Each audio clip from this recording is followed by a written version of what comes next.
இந்த வீடியோவில் நம்ம பார்க்க போகிறது என்ன அப்படின்ட்டு சிம்பிளாக சொல்லிடுறேன்.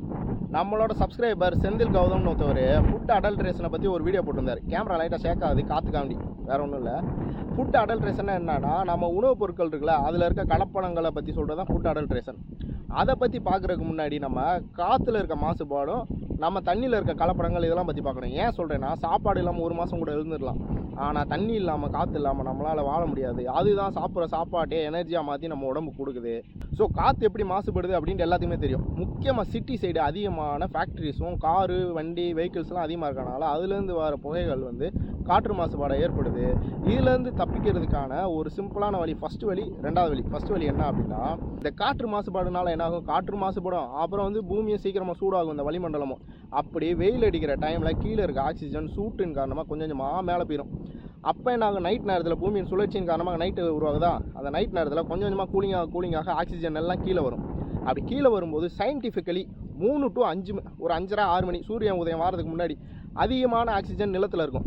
ஸோ அப்போ எழுந்திரிச்சு நீங்கள் ஒரு வாக்கிங்கோ ஒரு எக்ஸசைஸோ வீட்டை விட்டு வெளியில் பண்ணீங்க அப்படின்னா உங்கள் லங்ஸுக்கு அதிகமான ஆக்சிஜன் கிடைக்கும். கம்பேர் டு பகல் பொழுது இப்போ ஒரு 50 ml ஆக்சிஜன் பகலில் கிடைக்குதுன்னா அந்த 3 to 6 மணி காலையில் 150 ml ஆக்சிஜன் கிடைக்கும். ஸோ மூளையோட ஃபோக்கஸ் பவர் அதிகமாக இருக்கும். அன்றைக்கி என்ன சாப்பிட்டாலும் ஈஸியாக ஜீரணமாகும், உடம்புமே சுறுசுறுப்பாக இருக்கும். ஸோ காற்று மாசுபாடுலேருந்து தப்பிக்கலாம். இது குறுகிய காலமாக நம்ம உடனே பலன் வேணும்னா பண்ணுறதுக்கு. இதுவே நீண்ட காலமாக நம்மளுக்கு பலன் வேணும், காற்று மாசுபாடு இல்லாமல் இருக்கணும் அப்படின்னா அரச மரத்தை நட்டு வைக்கலாம். அதுக்கப்புறம் பேம்பு ட்ரீஸ் இருக்குல்ல, மூங்கில் மரம், அதை நட்டு வைக்கலாம். மிக அதிகமான ஆக்சிஜனை கொடுக்கும், மக்கள் எல்லாத்துக்குமே நல்லது. அப்புறம் காற்றில் இருக்க கார்பன்ஸ் எல்லாம் தூக்கி சரி பண்ண ஆரம்பிச்சிடும். ஸோ இது மாதிரியான விஷயங்களை ஃபாலோ பண்ணோம்னா நீண்ட காலமாக எல்லாருமே பலன் பெறுவாங்க, நம்மளும் பலன் பெறுவோம்.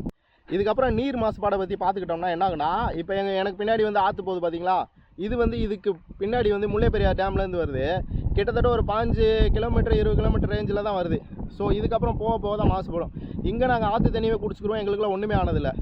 ஆனால் ஊர் சைடு ஆர்ஓ வாட்ரு, இந்த சிட்டி சைடு மினரல் வாட்டர்லாம் கொடுக்குறாங்க. மினரல் வாட்டரோட உண்மையான பேர் மினரல் வாட்டரா இல்லை நான் கேட்குறேன்.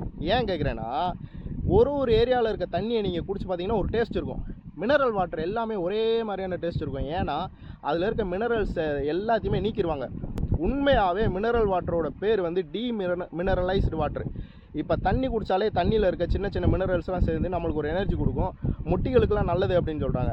ஆனால் மினரல் வாட்டர் குடித்தோம்னா அதில் எந்த ஒரு மினரல்ஸுமே இல்லை. உண்மையாகவே நீங்கள் வேணும்னா சயின்ஸ் படிச்சிருந்தீங்கன்னா லேபில் கொண்டு போய்ட்டு சாதாரண ஆற்று தண்ணியோ உங்கள் வீட்டில் இருக்க கிணத்து தண்ணியோ ஃபவுண்டைன் தண்ணியோ கொண்டு போய் செக் பண்ணுங்கள். மினரல் வாட்டரோட இதில் தான் மினரல்ஸ் அதிகமாக இருக்கும். ஆனால் சிட்டி சைடு இதுக்கு பாசிபிள் கிடையாது.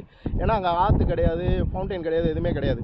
ஸோ அதனால் கிராமத்தில் இருக்கவங்க தாராளமாக மினரல் வாட்டரை தவிர்த்துட்டு கிணத்து தண்ணியோ ஃபவுண்டைன் தண்ணியோ சுத்தமாக இருந்தால் ஆற்று தண்ணியவே குடிக்கலாம். இன்னுமே நாங்களாம் முல்லைப்பெரியார் டேம் தண்ணி தான் குடிச்சிக்கிருக்கோம். அதுக்காக சுத்தமில்லாத தண்ணியும் குடிச்சிடக்கூடாது. நான் சொல்ல வர மேட்ரு என்னென்னா, முக்கியமாக மினரல் வாட்டரில் எல்லாத்துலேயுமே மினரல்ஸே கிடையாது, அதுதான் உண்மை. இதுக்கு என்னப்பா பண்ணலாம் அப்படின்னு முடிவு பண்ணோம்னா, எனக்கு தெரிஞ்ச ஒரு வழி இருக்குது. இயற்கையாகவே தண்ணியை ஃபில்டர் பண்ணுறதுக்கு மேலே கல் மண்ணெல்லாம் போட்டு ஒரு நேச்சுரல் ஃபில்டர் சிஸ்டம் இருக்குது. அதை வேணால் வாங்கி வச்சு யூஸ் பண்ணலாம். அது ஓரளவுக்கு தான் ஃபில்டர் பண்ணும். இருந்தாலும் மினரல் வாட்டரில் எல்லாமே மினரல்ஸை கொஞ்சம் கலந்து கொடுங்க அப்படின்னு வேணால் முறையிடலாம் மினரல் வாட்டர் கம்பெனியில். மற்றபடி வேறு ஒன்றும் இல்லை. ஸோ நான் சொல்ல வர மேட்டர் என்னென்னா, நம்ம சாப்பிட்ற சாப்பாட்டில் கலப்படம் இருக்கிறதுக்கு முன்னாடி நம்ம அதிகமாக யூஸ் பண்ணுறது காற்று தண்ணி, அதிலே கலப்படம் ரொம்ப அதிகமாக இருக்குது. ஸோ இதை பற்றி கொஞ்சம் தெரிஞ்சு வச்சுக்கோங்க. ஃபஸ்ட்டு தெரிஞ்சு வச்சுக்கிடுவோம், அதை பற்றி தான் அப்புறம் தான் ஒரு விழிப்புணர்வு உண்டாகும்.